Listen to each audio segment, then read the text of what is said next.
Nigel, Scott from Hey Guys. Nice to see you. Not too bad, thank you very much. Doing Congratulations right? on the show. Yeah, I'm all right, thank you very much. It's a fantastic platform for this kind of show. I mean, the story itself, you could have told a 2-hour movie, but you wouldn't have quite got into the characters, whereas this way, you get to do all of those things and do it properly. Well, you don't get to know. I mean, it's a tough one. You know, Mike Nichols did this film in 1970, and it's really tricky because if you're going to start killing off these young men and you don't have time enough to get to know them, it sort of doesn't feel like their lives matter. So this is a really good venue to be able to get to know people before we start knocking them off, you know. And that's the story. I mean, it's still prevalent today. I mean, are you hopeful that people, even now, still pick up the themes and pick up the kind of story? The themes are pretty, unfortunately, pretty universal, and the absurdity of it all.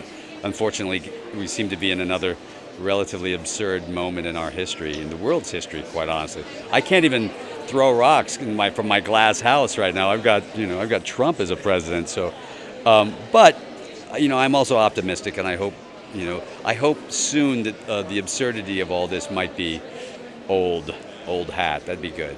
And just finally, it's probably my only chance to ever ask you about Batman and Robin, because I saw it when I was a teenager. You did? Thanks. I did. That makes me feel young. I paid, hey?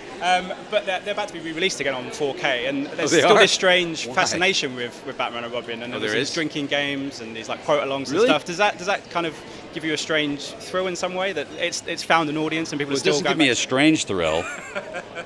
No, listen, it's good. Look, as I've said, I wasn't a very good Batman. I'm the first one to say it, but if it's good for drinking games, then that's worth something. There's something salvaged out of that mess. All right, thanks so much for your time. Pleasure. Right. Cheers. In this day and age, what is the need for such a biting satire in the mode of, Catch-22? Well, I think, first of all, don't you think there's never really a bad time to talk about the absurdity of war, and there's never a bad time to talk about trying to beat the system, because the system pretty much always wins, and I think most people feel that way.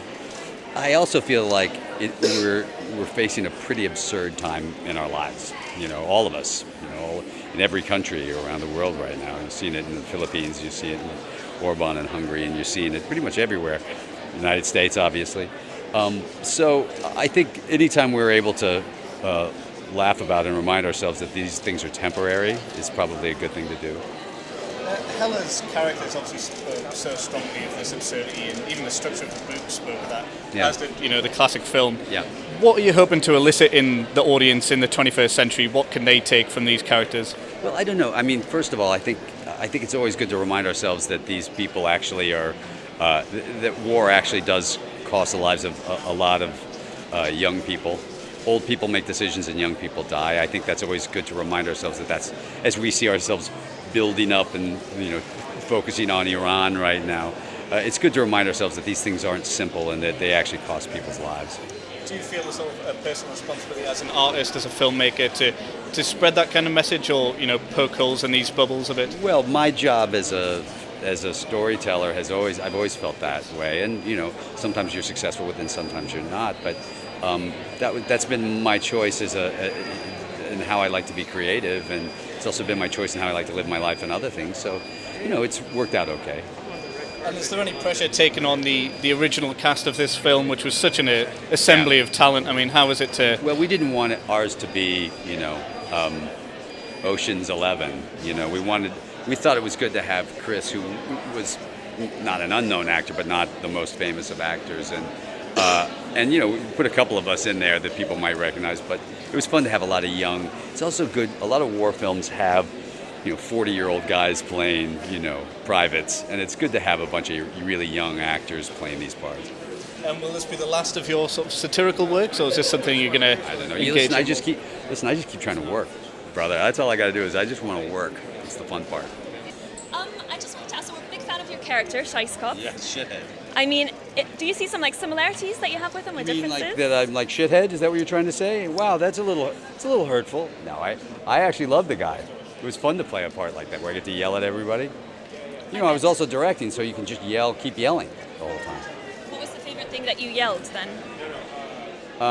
I can't remember, but there was a lot of it. I don't remember not yelling in this one. Do you have a favorite line that he said?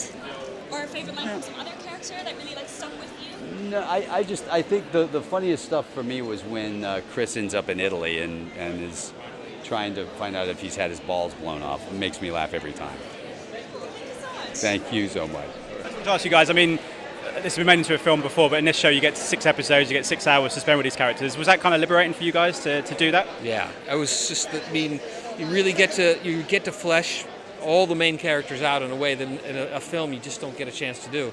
And there's all these wonderful young actors who are going to be coming by here, and you wouldn't have a chance to care about them enough when maybe some bad things happen to them. So for us, it's liberating as a filmmaker, and I don't know about you as an actor. Yeah, no, as an actor, when you read the script, everyone gets their day in the sun, and it's so deserved. And then when you've got Chris's character weaving through all these people, of course, everything he does means more when you know the people mean more as well. So you get the 6 hours, and you're moved.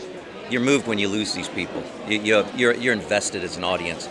It's so good. I'm really proud of the project. We're not saying we lose anybody, but if you did, you would care about them. Oh, right, yeah. Sorry, boss. No problem. Guys, thank you so much. Thanks. Cheers. Thank you, guys. We just wanted to quickly ask for our audience on Channel 4, what's something they can get really excited about that they should be really looking forward to with Catch-22? I would say the humor. If people want to laugh, then this is for them. I would say the production value. You're going to be shocked at how good it is. Tell me about working on a show for the 6 episodes, spending time with a character rather than in a film form, because it seems like it's quite liberating for an actor. It sure is, yeah. This being essentially a 6-hour film, there's so much more time to let all of these characters breathe, and we really get to know all of them in depth. Yeah. So Working with George is pretty good, right? Oh my gosh, dream come true. I mean, to be able to have someone who understands the craft so deeply, and then also make you laugh like that, it's a dream. Very good deal. Thank you so much for your time. Pleasure. Tell me about working on a show for the 6 episodes, spending time with a character rather than in a film form, because it seems like it's quite liberating for an actor. It sure is, yeah. This being essentially a 6-hour film, there's so much more time to let all of these characters breathe, and we really get to know all of them in depth. Yeah. Working with George is pretty good, right? Oh my gosh, dream come true. I mean, to be able to have someone who understands the craft so deeply, and then also make you laugh like that, it's a dream. Christopher, Scott from How You Guys. Yeah. Lovely to see you, man. Congratulations on the show. Thanks. It's a fantastic book. I mean, it's been around for so many years. What was it like to kind of go into that world and not just for like a movie, but to spend a lot of time with this guy? Because you get more time maybe you would in a film. With the character of Yossarian? Yeah, I mean, that's kind of the treat. I mean, like, not only does it kind of span, go between like absurdist comedy and harrowing dramatic scenes and, you know, all that, it's told over 6 episodes. So, you know, as an actor, it's like, all right, I get to do all this over this, you know. It feels like, and also to me, it feels like a 6-hour movie. You know, it's shot like that, and the story's kind of told like that.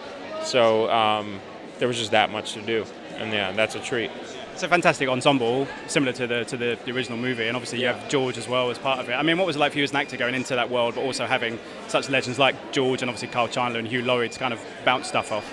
Yeah, I mean, it's in a healthy way, it's intimidating and it's exciting, but at the same time, they're all, and I'm really not just saying this, they're all just real people, and they're just there to work and make the best thing possible, and also enjoy your time while shooting, and they all know how to do that.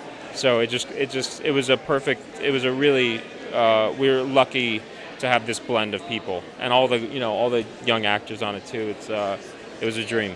But you've done a limited series before with True Detective, which has gone great guns. Now you're doing it with this. I mean, what was the kind of lure for telling this story but doing it over sort of a limited series? I really like this form of limited series. I like having 6 or 8 hours to tell stories, and it's a kind of hybrid of film and cinema, I think.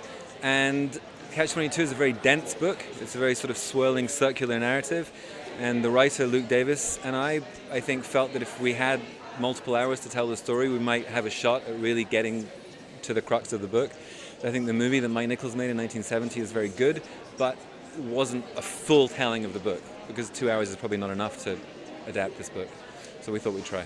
Yeah, and you've done very well, as it seems, and you managed to attract a great cast, obviously George Clooney and Kyle Chandler and everything. I mean, was this kind of a dream in terms of with Grant and George that you wanted to get them involved, and then if they were interested? Look, when we had the scripts ready, I sent them to George originally with the intention of asking only if he wanted to direct it. And then he called and said he would like to direct it, but he also liked to act in it. So this is a pretty good call to get. And then from there, the whole thing gathered momentum and came together pretty quickly, and we cast these incredible actors. And went to Italy and shot for several months. It's not bad. It's as good as it's ever going to get. Indeed, yeah. So, and it's over now. So, that's pretty good. Yeah, exactly. Just very quickly, I wanted to ask you about kind of Hulu and kind of the streaming services and everything else. I mean, for you as a producer, how good are they at bringing these stories and also helping you to kind of bring these to life and get them in front of an audience? I think on every project you're looking for the right partners, the right home. In this case, Hulu were incredibly enthusiastic from the get-go, and they were very compelling in their presentation as to how they were going to market and release the show.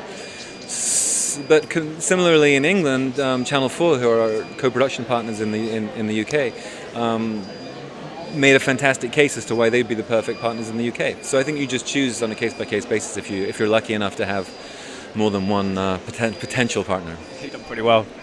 So far, so good. So far, so good. Ladies and gentlemen, you're watching Hey You Guys! Hey You Guys, huh? Hey You Guys. Is that from the Goonies? It is indeed, yes. Nice. Hey